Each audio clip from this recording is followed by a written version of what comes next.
Hello everyone, how are you doing? Today I just wanted to show an updated version of my Atla Palani egg deck. It's pretty typical. The whole goal of the deck is to play Atla Palani, play some eggs, kill your eggs by combat or other random effects you have, to then rip big stinky creatures from your deck. Just to go over what she does. Pay 2, make an egg. Whenever an egg you control dies, reveal the top cards of your library until you get a creature card, put it on the battlefield, put the rest on the bottom in a random order.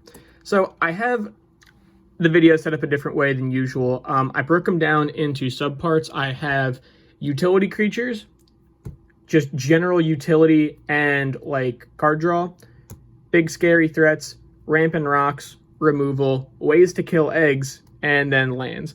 The lands I'm not going to go really into. It's a pretty basic mana base. It has shocks, checks, and scry lands as the duels, and then there is like a jungle shrine. But other than that, it's a very basic land base. I do want to talk about these two cards specifically. These are the only two I'm going to go over in the land base, and that's kind of it. Command Beacon. Command Beacon. Atla Palani is pretty much a dead on-board commander. It's hard because she doesn't have haste. That's what happens. So Command Beacon, the deck doesn't need her to run because ultimately it's just going to be Zoo without her, but it's going to really accelerate her. So if she dies, you can get her back in your hand. Kessig Wolf Run. You basically just don't worry about that effect. You use the bottom effect, Gruul X, tap it, give a creature +X, and trample to end the turn. That's ultimately our big win con, is combat damage and stuff. So trample is pretty important. I want to go into the utility creatures just because.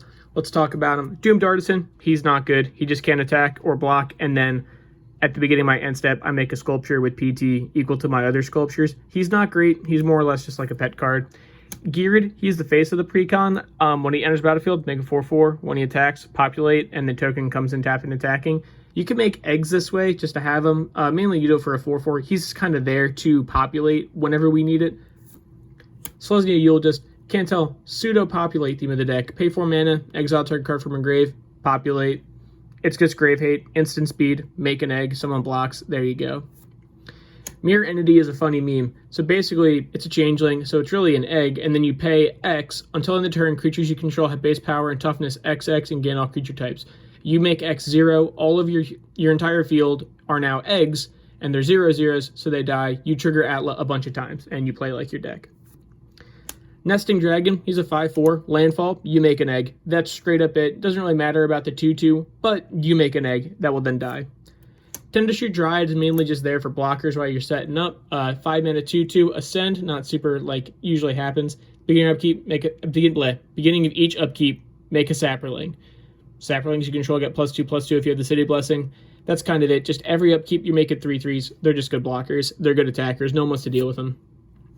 Tristani, Selesnya, you'll just, creature comes in, gain life equal to its toughness, then you can populate on a stick. It's a 2/5, so it's a pretty good blocker. Eggs come in, you gain 1 life, and then when an egg dies, a big creature comes in, you're going to gain even more life. Plus, you can just populate right there. Rampaging Ballast, you can populate the tokens, landfall, make a 4/4. That's pretty much it. 6 mana, 6/6 with trample is a good rate, and then you make 4/4s to then swing in. Hookkite Tyrant, I was thinking about putting this in the big bomb scary section, but it's more or less just there to steal artifacts. That's kind of it. It's a 6 mana flying trample 6/5, which is a good rate, and you steal artifacts, and then sometimes, I've never won the game with it, but usually like you swing in, you get someone's like Soul Ring and like Mana Rocks, and that's kind of it. Seedborn Muse. You can activate Atla's ability on instant speed, so basically every turn you're now going to be making eggs. Everything's going to untap. All your things have pseudo-vigilance. Great card. Rith the Awakener. It's not great. It's not bad. I like it because it's fun. Because you just attack someone, you deal damage, you pay 3, and then you just name a color and you make that many Saprolings. It's a really good way to just flood out the board and then beat people down with it. And Old Gnawbone finally there for the last of the utility. He's Old Gnawbone. Like, she's Old Gnawbone, right? Pretty sure it's a she. Yeah. Old Gnawbone, 7/7 flying for 7. Whenever a creature you control deals damage, make that many treasures. You just keep enabling yourself. You just keep popping off. That's pretty much that for utility. I'm not really going to go any further in. I do want to try and make this a faster than usual deck tech. So if I seemed rush, that's what my goal is, to see if I can make them quick. These are the utility cards. You know, just good value to have. Solar World Song, whenever you cast a spell, populate, you make another egg. Parallel Lives, you make 2 eggs. You just make 2 tokens. The deck's really all about making eggs. Thornbite Staff. Equipped creature has pay 2, tap it, deals 1 damage to a creature or player, and then whenever a creature is put into graveyard from play, untap this creature. Spoiler alert, there's an Ashnod's Altar in this deck. You play this, you play Atla. Atla's a shaman, so it auto-equips to it, and then whenever a creature dies, like an egg, you just tap it. Or you can pay 2 mana to just like an Ashnod's Altar to sack your egg, get 2 mana, tap Atla.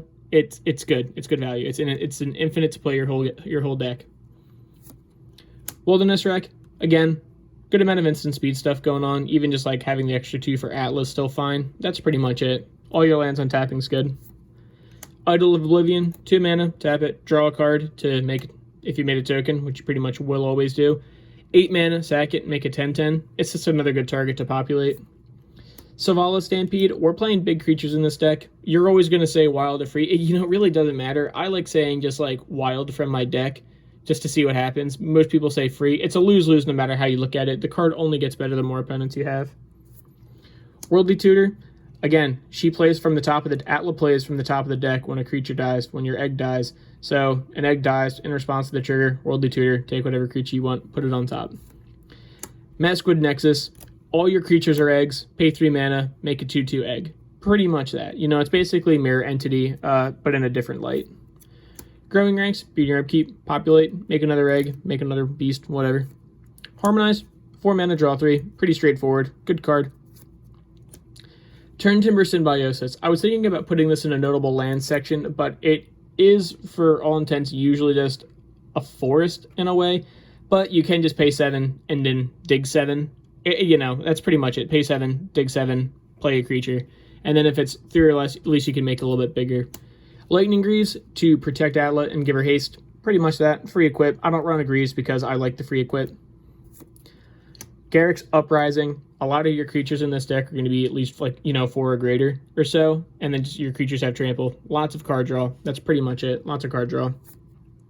Defense of the Heart. It's annoying. It's really annoying. Punishes your opponents for just playing the game, and then you get your 2 best creatures, you slap them on the field. That's it. You can just get you'll see in a bit. Use your imagination. Tell me what you would get in the comments with Defense of the Heart. Annoying Procession. It's just another token doubler. It's Parallel Lives. Double your eggs. Doubling Season. The true token doubler. And Counter doubler. Counters aren't really relevant in the deck, but the tokens are. Mirari's Wake. It's a Lord. And then whenever you tap a land for mana, you get an extra. It just doubles your mana. It's a Lord. It's really good overall. That's pretty much all the utility. Let's look at bombs. Galta is never going to be a 12 mana 12/12. He's usually just going to be like a 5 mana 12/12. At best, he's a 2 mana 12/12 with trample. He's just really good. You're not really going to get too much better than Galta. He's really scary. Voronklex. It's an altar a buddy did on Instagram. That's it. It's Voronklex. Voice of Hunger. He doubles your mana. He halves your opponent's mana. It's fine. Godsire, he is an 8/8 for 8 with Vigilance, and then you make more 8/8s. That's kind of it. You swing in with an 8/8, and then you tap him on someone's end step, you make another 8/8. Xenagos, he's, I guess he's more utility now that I think about it, but he's definitely scary on the field to double up any creature you have and give it haste. Very, very spooky. Atali, he just plays things for free. Even if we're playing from our own deck, that's fine, but the fact that he gets everything, good card. No one wants to deal with him. Gazella, Blade of Gold Knight, flying first strike. If sorcery you control deal, you basically deal double damage. Your opponents deal half damage to you. Round it up. World Spine Worm, that's just an 11 mana 15/15, and then when it dies, I get 3 5/5s, and then when World Spine Worm does die, I shuffle him back in.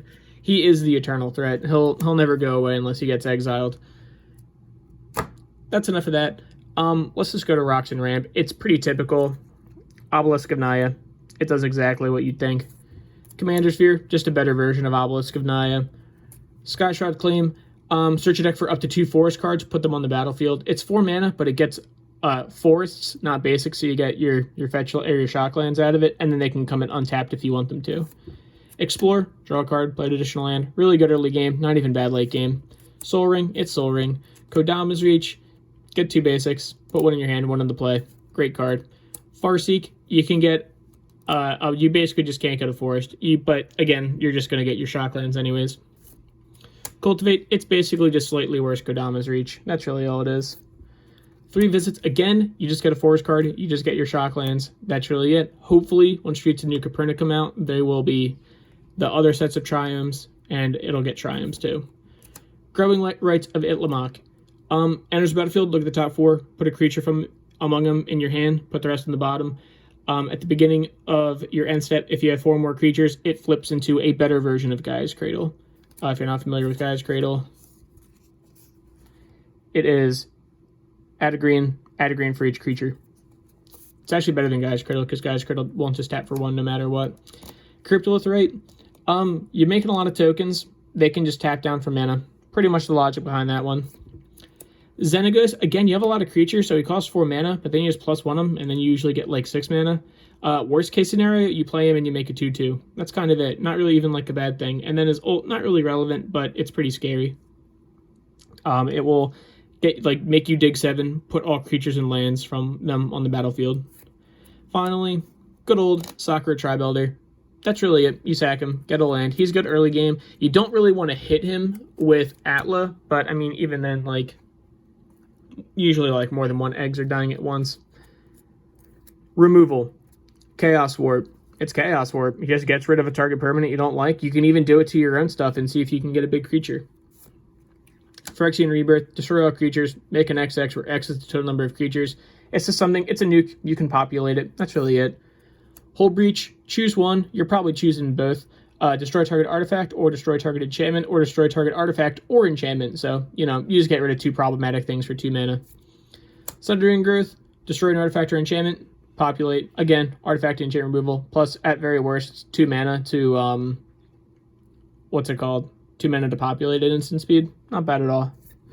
Beast Within. Gets rid of anything. I'd rather have my opponent have, a 3/3 than, I don't know, like a Growing Rights or a problematic land or whatever. Acidic Slime. 5 mana, 2/3, no touch. Enters. Pop an artifact, enchantment, or land. Gets rid of it. He's like the Sunday special, and he has Death Touch, so if you really want to swing into him, probably won't want to. Sylvan Wreck, exile up to 2 artifacts or enchantments with basic land cycling. So at worst, it gets you a land. At best, it instant speed exiles 2 problematic artifacts. And the artifacts we're looking at are usually I don't know, Blightsteel, Altars, the list is endless.